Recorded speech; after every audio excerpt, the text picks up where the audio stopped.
So if you're falling into a black hole, you can't know when you cross the event horizon. There's no way to know.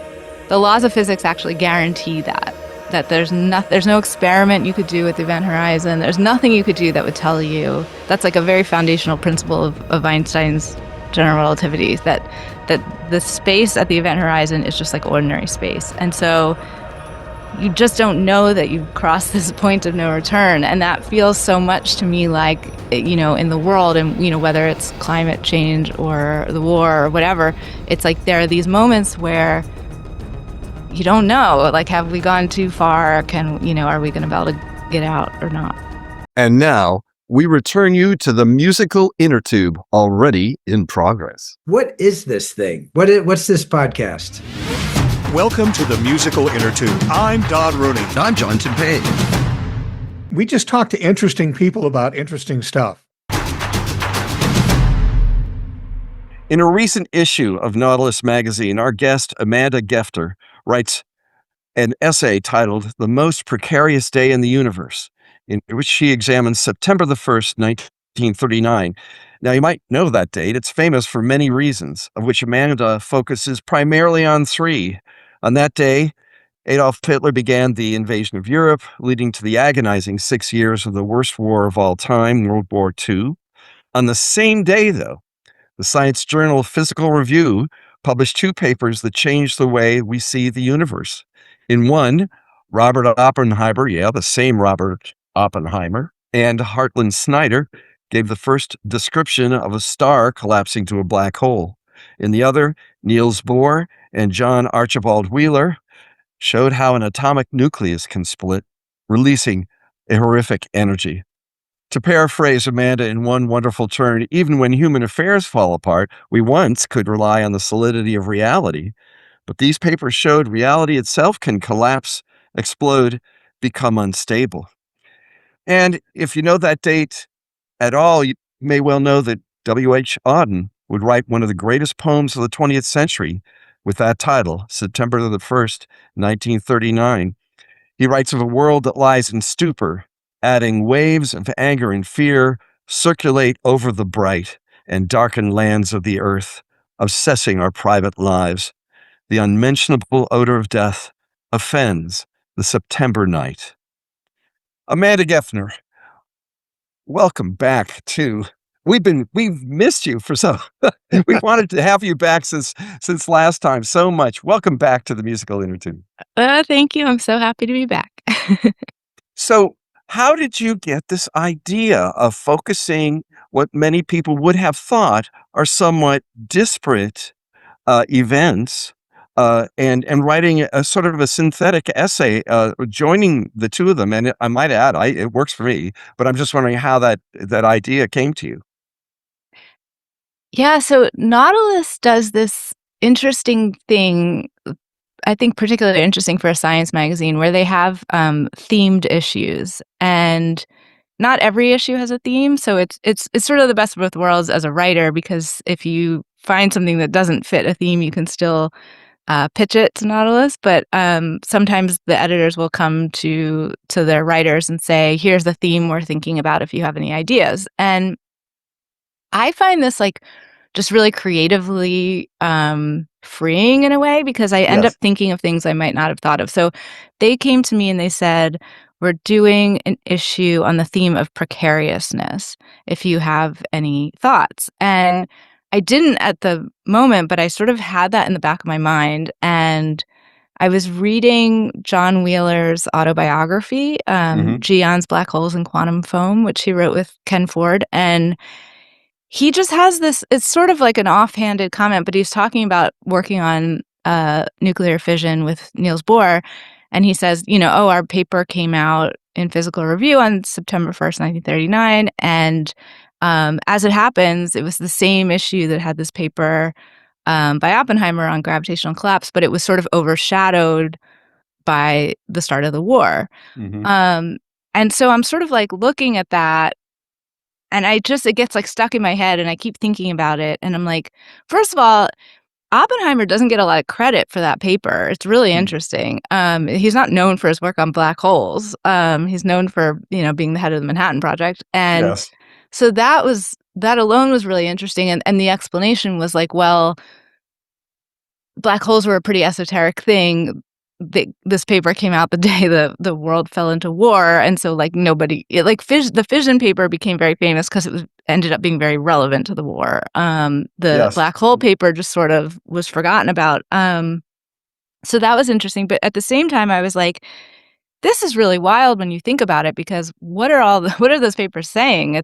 One is saying space and time are no longer stable. The other is saying matter is no longer stable. And this all happens on this day that the world becomes completely unstable.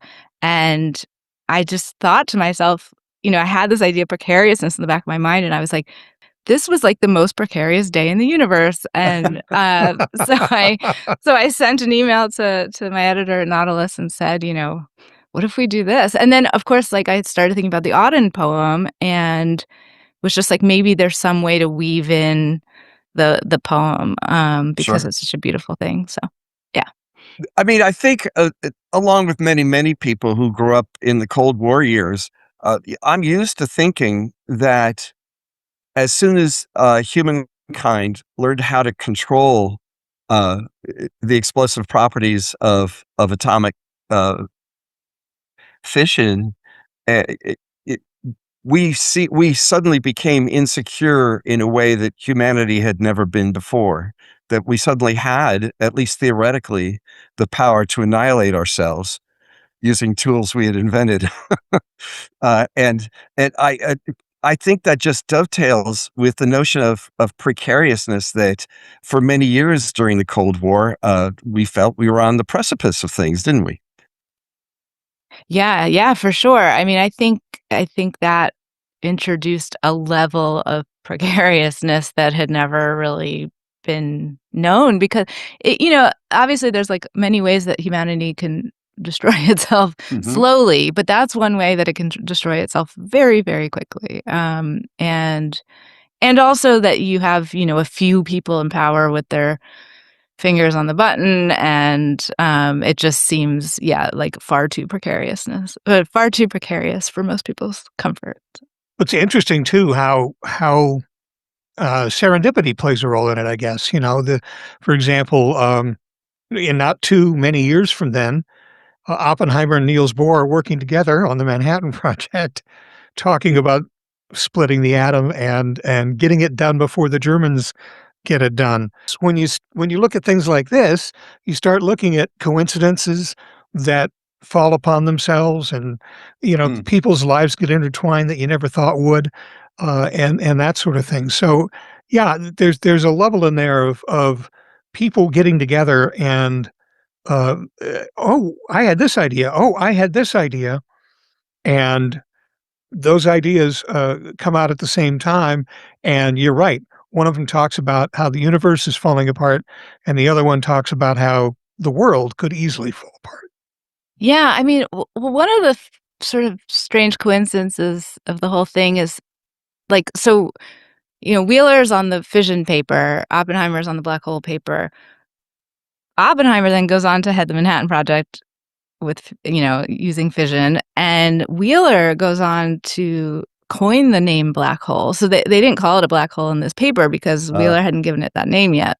So they just talked about completely collapsed objects, or gravitational contraction, that kind of thing. And Wheeler was the one who ends up being kind of one of the key figures in developing the whole theory of black holes, and how that plays into how space-time works, even on the quantum scale, and all of these things. So they sort of switch places in an interesting way. Like Oppenheimer never deals with black holes again, and Wheeler worked on the Manhattan Project as well, but then really turned his attention to gravitational collapse. So that was sort of a funny thing Interesting. too. Well, I was reading this essay, and I had encountered those papers before in my travels, and I kind of knew about them.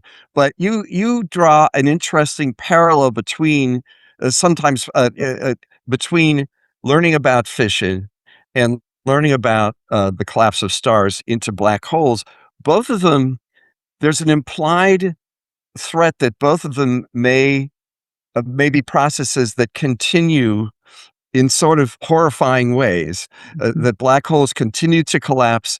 And is there a floor? And what happens beyond the event's horizon? And even light can't get out, it gets trapped. So, in trying to get out, it goes back in. And there's sort of a horror element to that, that the universe is doing things it doesn't do anywhere else. But it's still following its own rules, but it seems like black holes are places where the universe really does turn in on itself in very. And then with fission, well, they were worried, weren't they, at Los Alamos, that who knows, we're pretty much hoping that this bomb goes off and it doesn't set everything off. I believe it was Yeah, they Teller were who worried it could was. ignite the atmosphere. I mean, Yeah, they were worried Yes. about a chain reaction that would take over everything.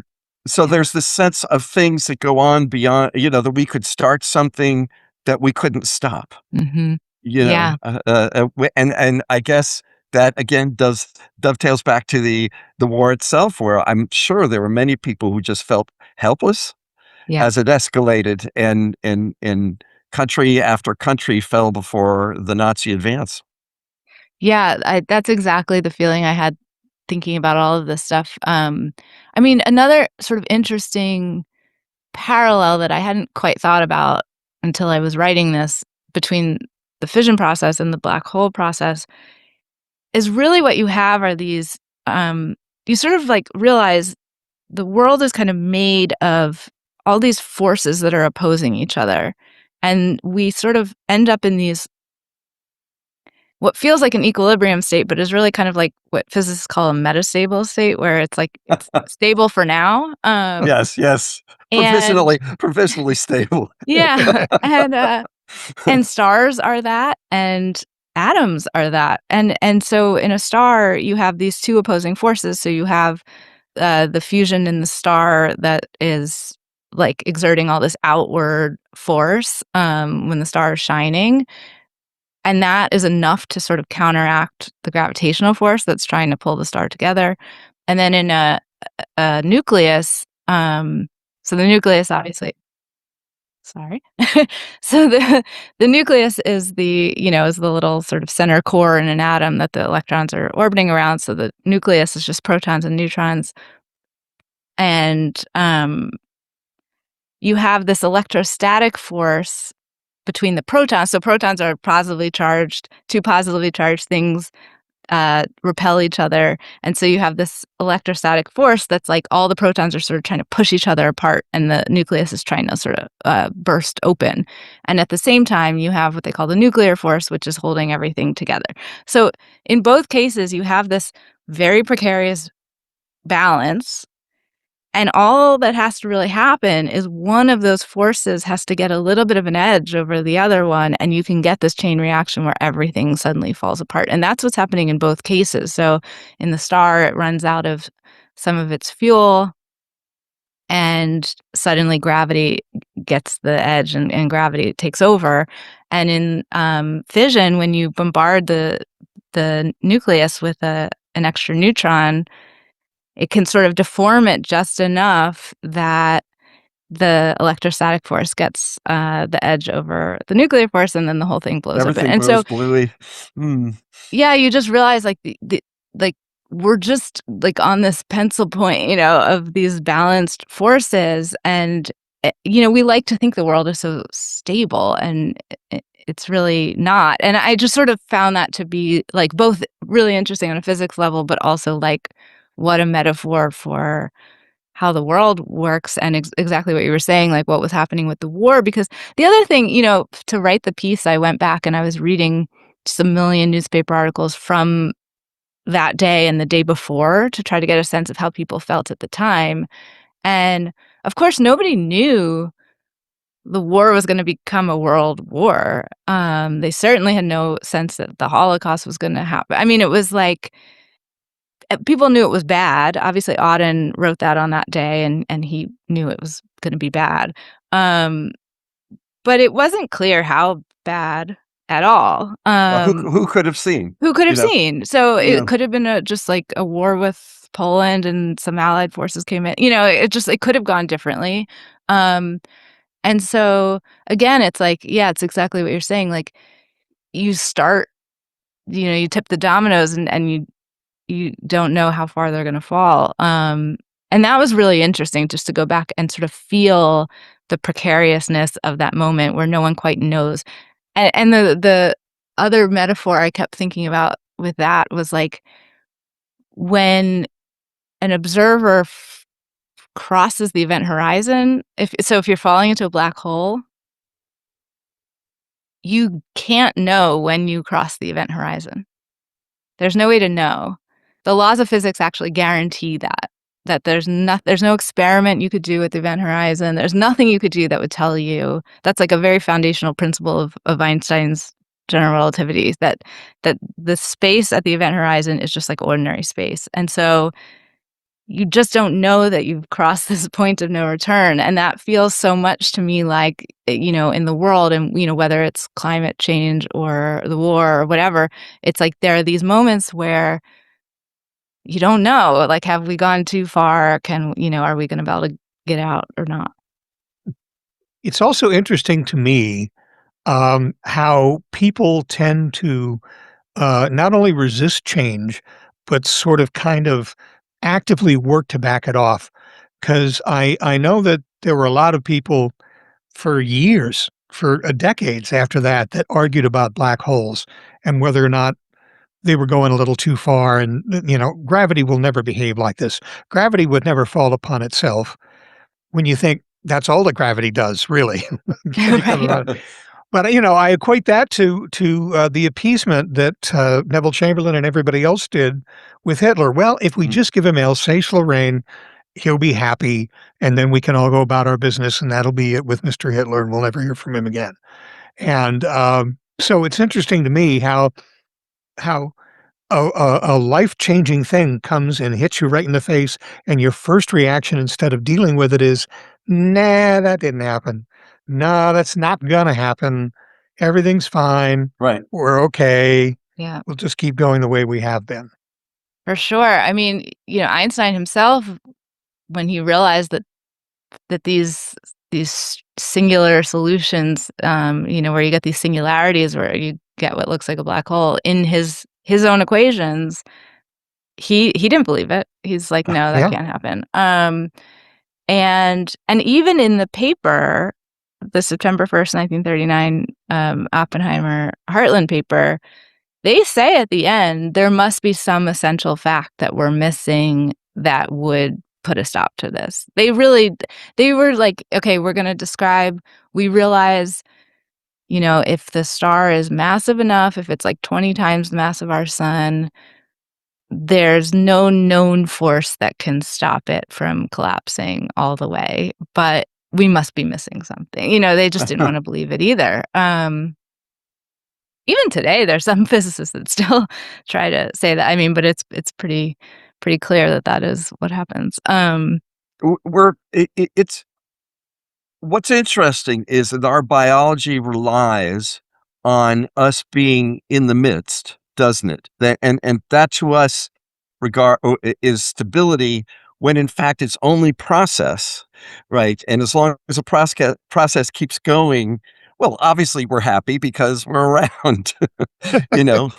And as you're saying, Amanda, these papers, and in a way, the ease of Hitler's advance, at least at the beginning of the war, laid bare that actually human affairs, like nature itself, as you say, are right on the point always. And it's amazing that it keeps working on our level, right? It's pretty amazing, Yeah. right?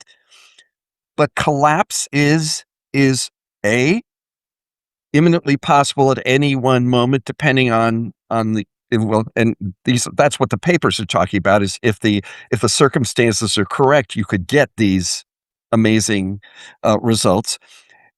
And human affairs too are in process. And if one thing gets out of joint, and lets in some other force. And we're seeing it, I think, today. And I don't need to get too obvious about that, but that's one of the reasons I think you guys are writing about precarity, by the way, is that Yes.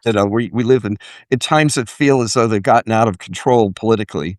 But it doesn't. I'm wondering to you as a writer, that parallel. I mean, it makes my hair stand on end. Yeah.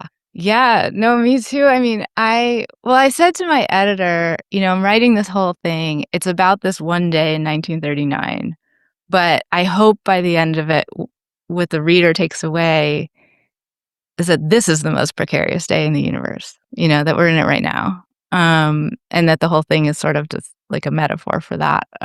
So I was trying to sort of do that without saying it.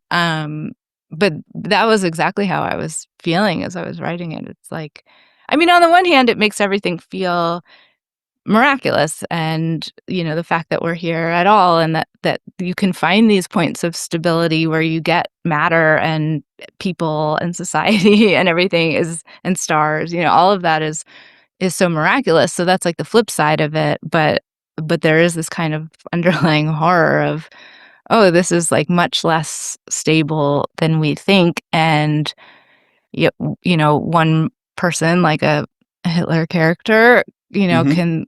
can throw it off if people don't push back enough. And The countervailing forces. yes. Right. Yeah. Yeah. And even though something like a black hole is something that we can just stand there and watch, there's nothing we can do about it, and there's nothing we can do to stop it. The interesting thing about it is that the two earthbound parts of your day, the splitting of the atom and the start of war, are things that people have done. Mm, And the splitting of the atom specifically is like, why did we go in there and say, let's see if we can make this thing blow up?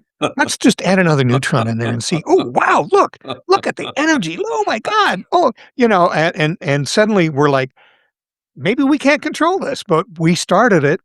And that's kind of like the same thing of the war. It's just, you can't control Hitler, but they started it. They let him go. They let him do his thing. So yeah, there's a little bit of that in there too, of like, we started something that now we want to stop, and this is really going to be hard to stop. yeah. I mean, the wild thing to me, like just historically, was how quickly that happened too. I mean, there was the discovery of fission in the lab. So this was in Berlin. Um, and maybe I'm forgetting the exact date, but maybe this was like a year before it, at most. And then you had Liza Meitner and her nephew sort of figuring out, looking at this data from a lab and saying, I think they split the nucleus, and calculating the energy. Niels Bohr finds out about this. He happens to be on his way to Princeton to talk to Einstein. He meets with Wheeler in Princeton. They start working on this.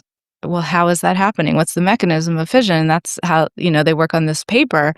The paper comes out, and then the Manhattan Project starts and the bomb is, I mean, it's just the speed at which that discovery led to a city being blown up is just unreal. And so even that alone, I mean, That's sort I of a guess only metaphor. war makes things happen that quickly, but But what you're talking about again is that's yet another metaphor for this principle that we're talking exactly. about, where what was that word?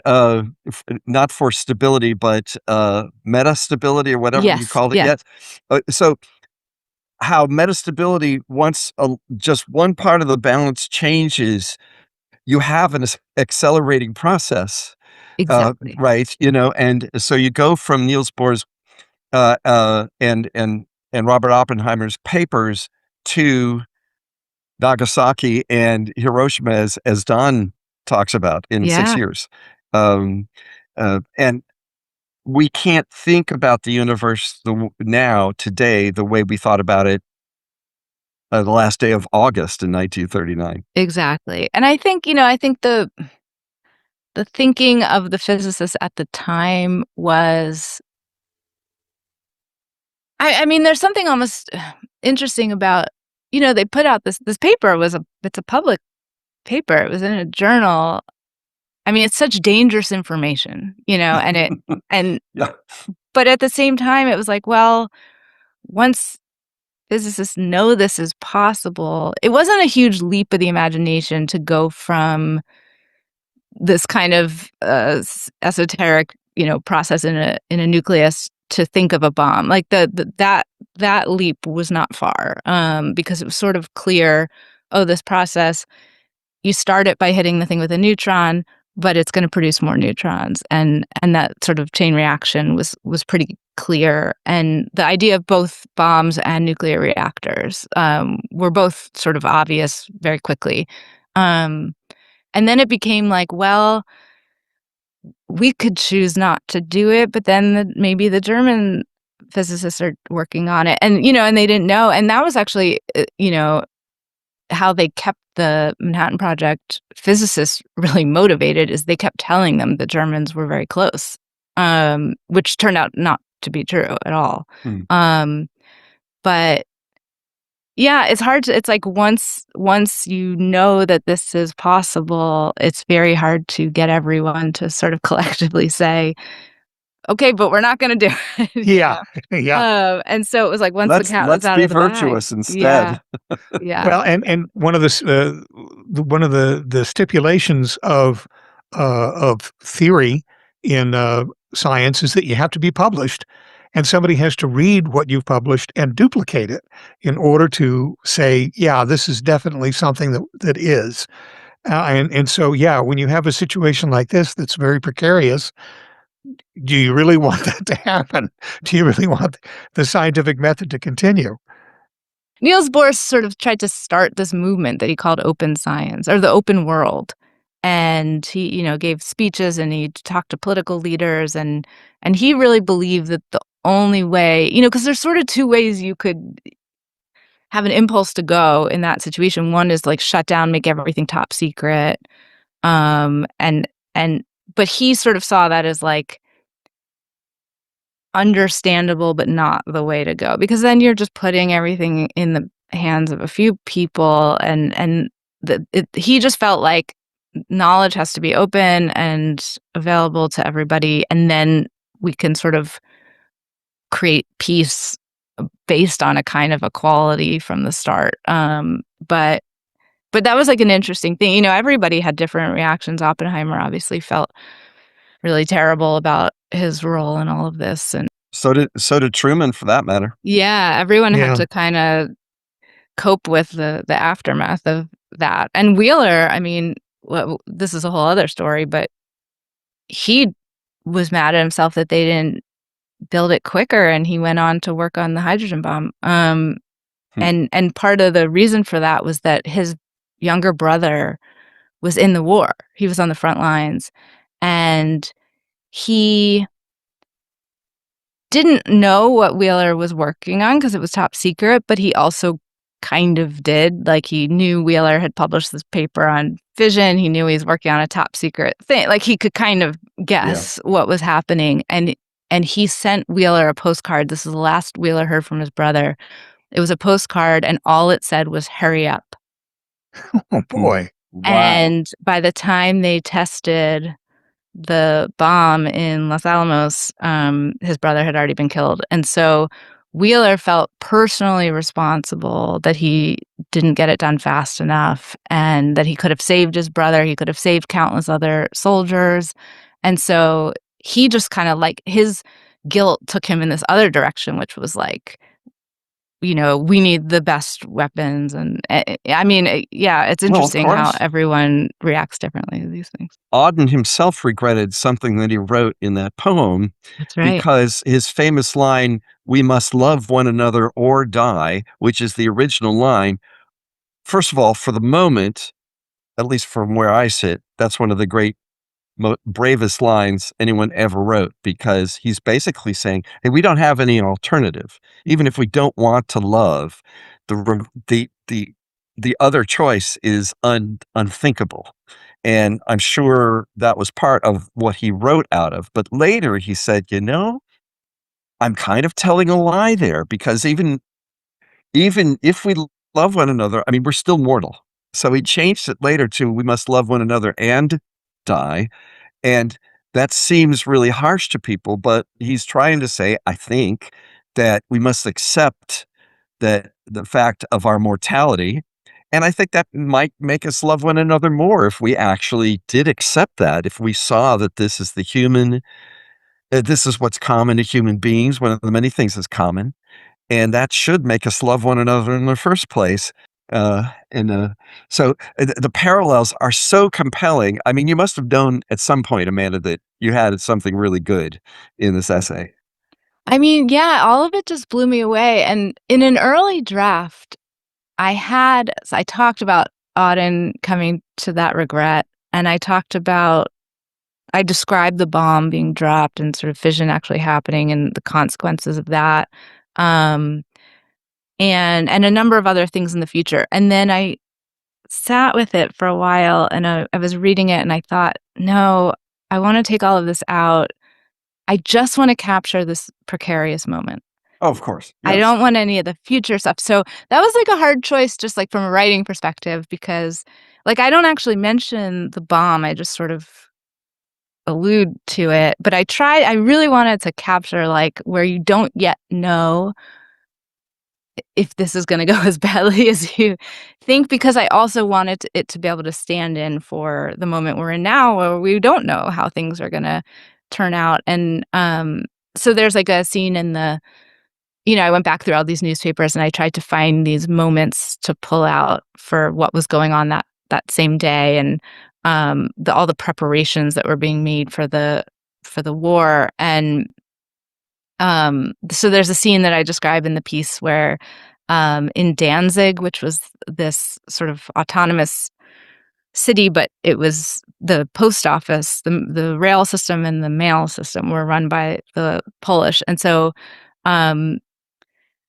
when the German army started encroaching, they sort of locked down the post office as a kind of fortress, and they gathered all this ammunition. And I was trying to list, the people that were there, including the caretaker and his 10-year-old daughter, and all the people that were there that were. And if you look up this story, almost all of those people die by the end of that day. I think that the caretaker's daughter dies by the end of the week because she's captured. I mean, it goes terribly. But I didn't put any of that in the story. I just put the moment that the Nazis are like on their way. And they're just, so I kept trying to just keep it on that pencil point and not like let the story tip. Yeah, and it's just incredibly interesting how things turned out and how they got worse before they got better in all of the different categories. And in Auden's poem, he goes down and then he kind of tries to bring you back up a little bit at the end, even if it's not entirely success, even if he's not entirely convinced that this is going to happen. But the whole of the experience that you don't take people on when you don't go over that pencil tip is things get worse before they get better. And that's maybe something that, again, as I said, deniability is a big part of how people deal with things. And when we're looking at the way things are right now, we really don't want to see things get any worse before they get better. But, there's a good chance they will. Amanda, the last time we were talking about you and your writing, you're writing about Putnam and this guy who may have come up with one of the best philosophical / scientific descriptions of what mind is. That's all. One of the big just no big deal. Yeah. No big deal here. And you seem to seize on these stories that people don't know well enough, right? But people ought to know them, right? And I'm just wondering, can you? What are you working on now? Are you working on something else that's in this sort of ballpark? Well, it's funny. Well, so I'm still very much working on Putnam because I am turning it into a book. So Putnam still occupies 90% of my day, but I do love these stories. There's something about either like forgotten moments or forgotten people that I just find like just irresistible as a writer. So Amanda Gefter, we always go wonderful places with you. We have these great conversations, and the most precarious day in the universe. It's worth reading. It's more than worth reading. It's really worth thinking about. And thank you for coming on Musical Innertube again. Thank you so much. This was so fun.